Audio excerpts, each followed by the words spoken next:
तांबूस फुटता उधळलाली भूपाळी रामपारी दिशा नाही उजळल्या आल गोकुळ आपुल्या दारी निर्भेळ आणि सकस चवीच गोकुळ लई भारी निर्भेळ आणि सकस चवीच गोकुळ लई भारी चव आहे कोल्हापुरी गोकुळ लई भारी चव आहे कोल्हापुरी गोकुळ लई भारी गोकुळची दर्जेदार दुग्ध उत्पादने गोकुळ अस्सल चव कोल्हापूरची चव आहे कोल्हापुरी गोकुळ लई भारी।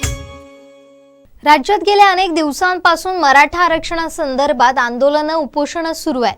राज्य सरकारनं केंद्राकडे मागणी करून 18 ते 22 सप्टेंबर दरम्यान होणाऱ्या विशेष अधिवेशनात 50% मर्यादा वाढवून द्यावी, जेणेकरून मराठा समाजाला 16% आरक्षण देण्याचा मार्ग मोकळा होईल, असं स्पष्ट मत राष्ट्रवादी काँग्रेसच्या नेत्या तथा प्रवक्त्या विद्याताई चव्हाण यांनी आयोजित केलेल्या पत्रकार परिषदेत व्यक्त केलं। आपले मनोज जरांगे पाटील हे जालन्याला उपोषणाला बसलेले आहे आणि त्यांचा उपोषणाचा आजचा 11वा दिवस आहे आणि त्यांनी आता स्पष्टपणे सांगितलेलं आहे की याच्यामध्ये वंशावळ हा मुद्दा नको आहे आणि त्यांना आरक्षण हे सरळ सरळ पाहिजे। राष्ट्रवादी काँग्रेस पक्षाची आणि आमची मागणी अशी आहे की 16% आरक्षण हे आता येत्या जो संसदेचं जे विशेष अधिवेशन आहे त्याच्यामध्ये आपण हा विषय घ्यावा प्रामुख्याने, कारण हा फक्त महाराष्ट्राचा मराठ्यांच्या आरक्षणाचा प्रश्न नाही आहे।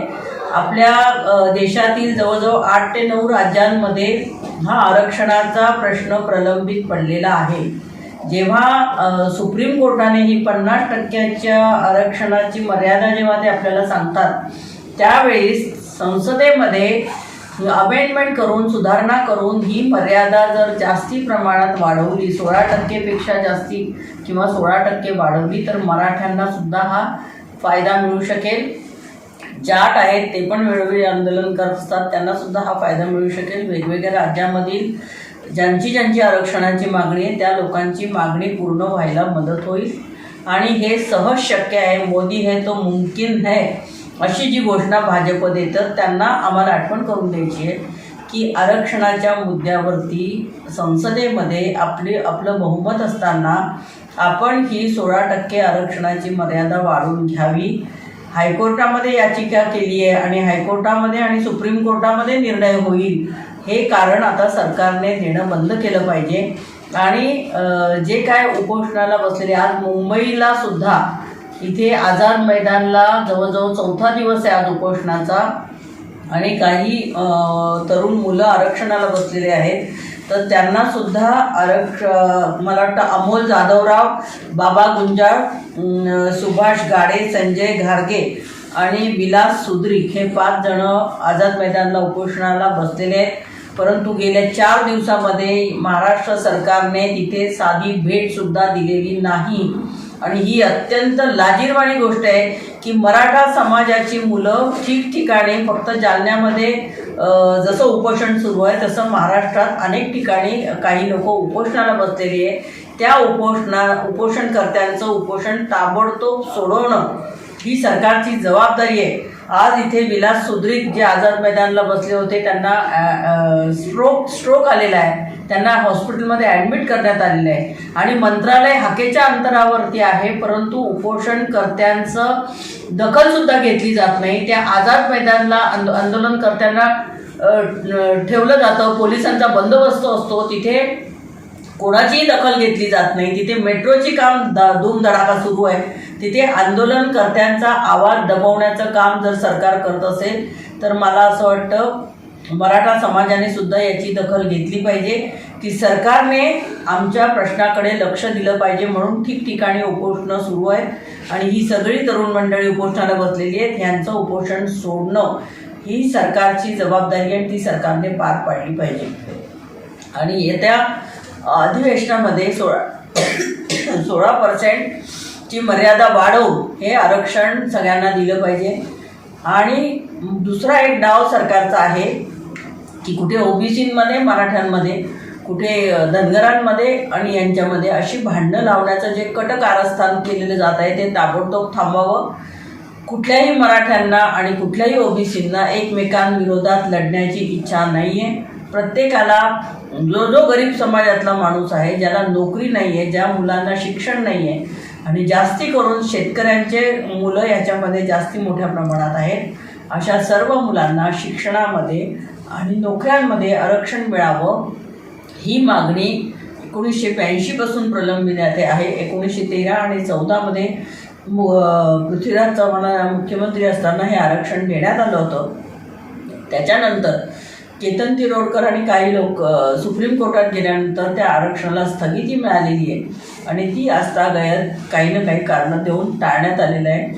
तर ह्या मोदी सरकारने हे आरक्षण ही मर्यादा 50% उठवून हे आरक्षण मराठा समाजाला ताबडतोब द्यावं.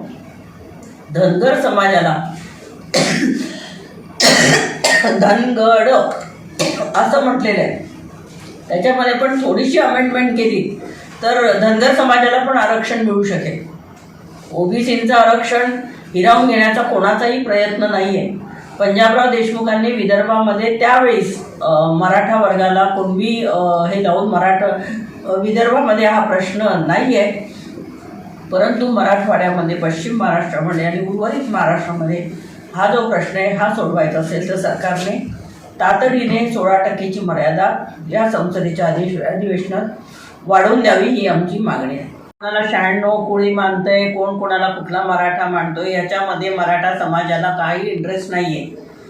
ज्यांच्या मुलांना नोकऱ्यांमध्ये आरक्षण हवं आहे, ज्यांच्या मुलांना शिक्षणामध्ये आरक्षण हवं आहे, त्या ठिकाणी आपल्याला जिथे नोकरी हवी आहे, जिथे आपल्याला सगळ्यांना माहिती आहे नोकऱ्यांची परिस्थिती काय आहे, आपल्याला सगळ्यांना माहिती आहे की शिक्षणामध्ये ॲडमिशन मिळणं हे किती महत्त्वाचं आहे आणि हे महत्त्वाचे मुद्दे ज्या तरुण पिढीला आवश्यक वाटत आहेत आणि ज्यांना असं वाटतं की आपण हे आरक्षणाचा फायदा आम्हाला मिळाला पाहिजे, त्यांना तो निश्चितच मिळेल.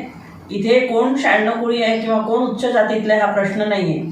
जे उच्च जातीतले आहेत त्यांनासुद्धा 10% आरक्षण मिळालेलं आहे आणि ती EWSची मर्यादा तेव्हा तातडीने 10% वाढवून घेण्यात आलेली आहे. त्यामुळे हा प्रश्न अत्यंत गोरगरीब कष्टकरी मुलांना शिक्षणामध्ये संधी मिळावी, नोकऱ्यांमध्ये आरक्षण मिळावं ह्यासाठी आहे आणि तो सरकारने देणं हे सरकारचं कर्तव्य आहे. त्याच्याप्रमाणे काही बदल आहे, परंतु सरसकट मराठा समाजाला आरक्षण द्यावं ही जी मागणी येते पुढे ती पूर्ण महाराष्ट्रातनं, संपूर्ण महाराष्ट्रातनं येते आहे, मराठा समाजाकडून येते आणि निश्चितच ती मागणी मान्य झाली पाहिजे अशी आमची मागणी. ताई, तुम्ही आझाद मैदानाचे उपोषण करतायत त्यांच्याबद्दल बोललात, मात्र त्यांची प्रमुख मागणी ही आरक्षण मिळावं ही नाहीये, तर देवेंद्र फडणवीसांनी गृहमंत्रीपदाचा राजीनामा द्यावा ही मागणी आहे. आरक्षणाचा मुद्दा कुठेतरी बाजूला राहतोय आणि राजकारणामध्ये येतंय असं वाटतंय. नाही, हा राजकारणाचा प्रश्नच नाही आहे ना. देवेंद्र फडणवीसांकडे जर गृह खातं आहे आणि त्या ठिकाणी जालन्याला ज्या प्रकारे लाठीचार्ज झाला आणि ज्या वेळेस मारहाण झाली, प्रचंड मारहाण झाली, लाठ्या काठ्या चालवल्या गेल्या, गोळ्या जाळल्या गेल्या, त्यावेळेस निश्चितच ही मागणी आणि फडणवीसांच्या सरकारने हे माफीनामा दिलेला आहे, म्हणजे कुठेतरी त्यांनी कबुली केलेली आहे. जर त्यांचा माफीनामा त्यांनी दिला असेल तर मग त्यांची राजीनाम्याची मागणी ही तरुण वर्गाने करणं हे काही अनपेक्षित नाही आहे. आमचे दिवसभरातले सर्व अपडेट्स, ताज्या घडामोडी आणि थेट लाईव्ह पाहण्यासाठी सबस्क्राईब करा, लाईक करा कोकणचं नंबर 1 महा चॅनल कोकण 7 लाईनचं YouTube चॅनल.